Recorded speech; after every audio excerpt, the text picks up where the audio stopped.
Hello Niharika, firstly welcome to Viral Bayani. Thank you so much. So सबसे पहले तो जानना चाहूँगी, ये जो शो है थोड़ा सा एज बार है, ठीक है।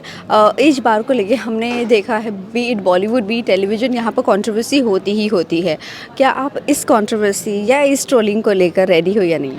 वो तो हो गई ना ऑलरेडी फर्स्ट प्रोमो के बाद, अब और क्या रेडी होना है। But I feel mix reactions थे, बहुत लोगों ने बहुत प्यार दिया, बहुत लोग बहुत टाइम से बेसब्री से इंतजार भी कर रहे हैं शो का। बट एक सेक्शन है ऑडियंस का जो सोच रहे हैं कि ये गलत है। बट आप पहले शो तो देखो, शो देखने के बाद आप शायद ये ना बोल पाओ, क्योंकि शो में ऐसा नहीं हुआ है कि लव एट फर्स्ट साइट हो गया या हम इसको ग्लोरीफाई कर रहे हैं या प्रमोट कर रहे हैं। जब आप शो देखोगे आपको समझ में आएगा it's justified. I am sure, मैं काफ़ी बार बोल चुकी हूँ, हम श्योर कि लोग अन्नू और आर्य से प्यार कर बैठेंगे, अनुरिया से प्यार करेंगे और ये नहीं सोचेंगे कि हम कुछ गलत प्रमोट कर रहे हैं। That's great, positive, be positive. Well, इसी के साथ साथ ये जानना चाहूँगी, जब ये आपके पास आया, प्रोजेक्ट आया और आपको प्लॉट जब बताया गया, तो सबसे पहले दिमाग में क्या आया था? अब वही एज बार को लेकर चीज़ें आई थी, या आप ये थॉट में थे यार शरद जी के साथ काम करना है, कंफर्ट जोन होगा नहीं होगा, व्हाट वाज इट? तो इनिशियली शरद सर लॉक थे ही नहीं फॉर दिस प्रोजेक्ट। सबसे पहले मैं हुई थी लॉक।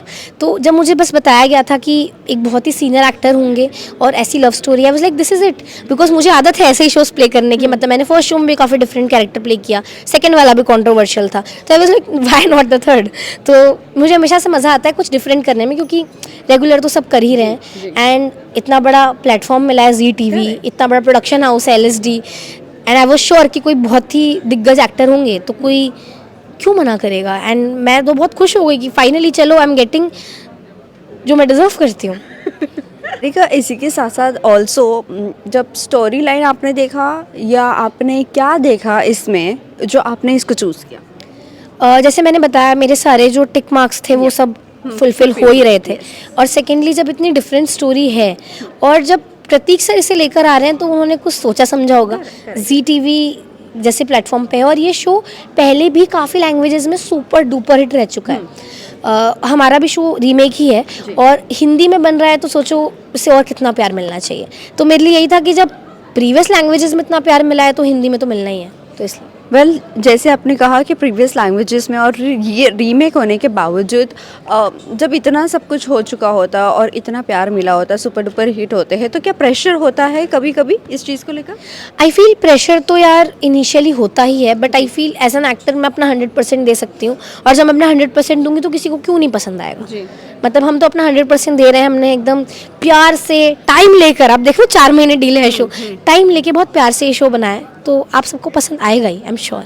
क्या लगता है लॉन्च करने में इतना टाइम क्यों लग गया? What was the reason? I think सब्र का फल मीठा होता है, 7 इज़ अ लकी नंबर, और हम IPL की वजह से थोड़ा पहले डिले हुए, फिर और भी रीजंस थे, बिकॉज हमें बेस्ट चीज़ आप सबके सामने लाना था। और आई फील जो 7 जुलाई को आपको देखने मिलेगा वो बेस्ट है।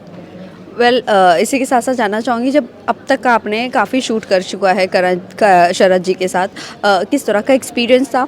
और कंफर्ट जोन में उन्होंने आपको बिठाया या आपने क्या क्या सोचा उनके साथ वर्क करने के बाद? What was the first reaction? तो जो मेरा पहला मॉक था शरद सर के साथ, उसी में हमारा वो आइस ब्रेक हो गया था, कंफर्ट जोन हो गया था। हम दोनों MP से हैं, हम दोनों ने खाना डिस्कस किया, फिर बैठ के MP के बारे में डिस्कस किया, और फिर बहुत अच्छे से मॉक हो गया। और फिर हम दोनों ही एकदम वैसे टाइप के हैं, एकदम मजाकिया, तो एक दूसरे की टांग खिंचाई करना, वो बैंटर चलता रहता है, तो कभी मुझे फील ही नहीं हुआ।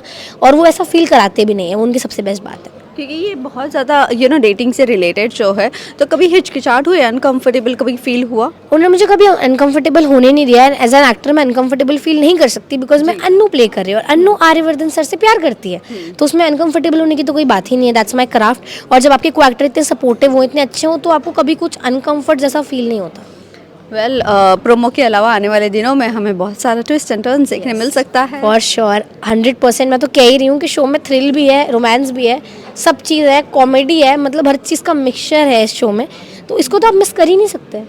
लास्टली जाते जाते निहारिका, आपको लेके एक और एक न्यूज़ स्टोरी थी that you are coming in Bigg Boss, is that true? नहीं, ऑब्वियसली नॉट। मैं रोज़ शूटिंग कर रही हूँ रॉयल पाम्स और चांदीवली में, तो बिग बॉस का सेट तो पता नहीं कहाँ है, तो मैं तो रोज़ शूटिंग ही कर रही हूँ। मैं आ रही हूँ तुमसे तुम तक पे ही 7 जुलाई से 8:30 बजे जी टीवी और Z5 पर। लास्टली मैसेज क्या देना चाहूँगी अपने फैंस एंड व्यूअर्स को? Lots of love to you all, thank you so much. 1 साल इतना बेसब्री से इंतज़ार करने के लिए, बस इंतज़ार हुआ ख़त्म, 2 दिन की बात है। परसों से देखना तुमसे तुम तक।